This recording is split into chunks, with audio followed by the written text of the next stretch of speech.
May malakas pa ang loob na hindi nagkakaso na pinapatay yung kinasuhan. Wala, di ba? Siyempre nagkaso yun, kaya malakas loob nun na gumawa-gawa ng kalokohan sa akin. Ibig sabihin, nagkaso ka, kinasuhan mo ko. Sana ibasura ng korte ang kaso. Sa akin hindi sa'yo. O kaya kung nanumpa ka na, i-contempt ka na. Kasi pinadismiss ang kaso eh.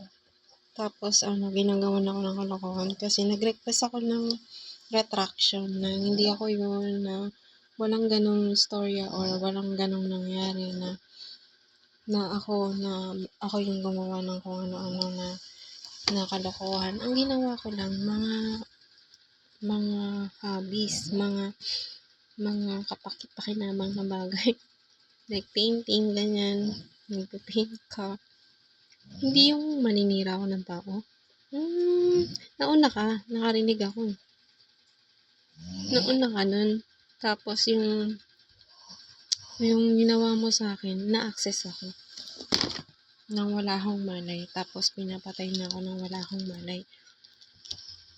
Kala niya kasi hindi nakakamatay yung ginawa niya. Siyempre malakas loob niya, nagkaso yun eh.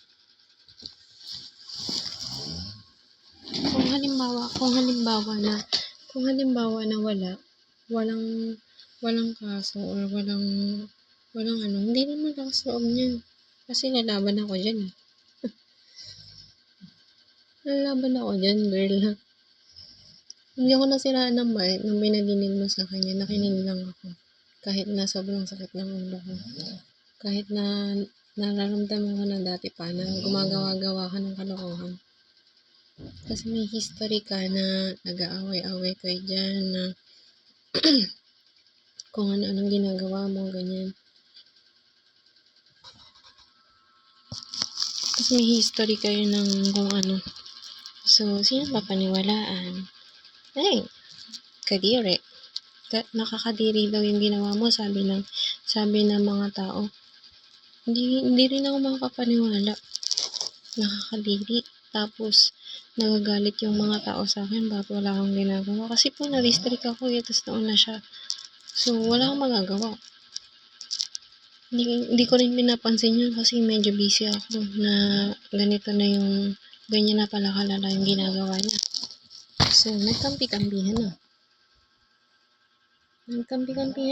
Nagbebenta na siya ng tao, nag-illegal na siya, tapos makakapagkaso pa siya, tapos pinapapicturean niya ako kani-kanino. Kapag pinapicturean ka ako kani-kanino, baka gawan ka ng kalokohan nun.